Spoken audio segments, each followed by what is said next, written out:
മറ്റൊരു വാർത്തയിലേക്ക് പോകാം. അത് തിരുവനന്തപുരത്ത് നിന്നാണ്. തിരുവനന്തപുരത്ത് 75 പവൻ സ്വർണം കവർന്നയാൾ പിടിയിലായി. തിരുവനന്തപുരം കാക്കാമൂല സ്വദേശി ശ്രീകാന്താണ് പിടിയിലായത്.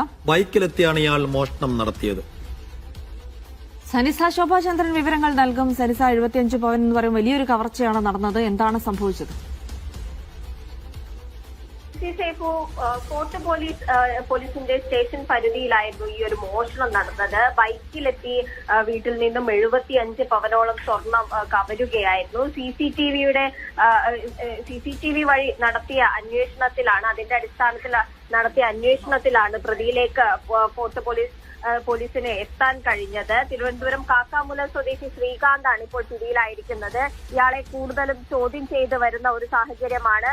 ഇയാളെ കൂടുതൽ ചോദ്യം ചെയ്ത് വൈദ്യപരിശോധനയ്ക്ക് വിധേയനാക്കും. ശേഷമായിരിക്കും അറസ്റ്റ് അടക്കം രേഖപ്പെടുത്തുക. ജിൽസി സേഫു. ശരി.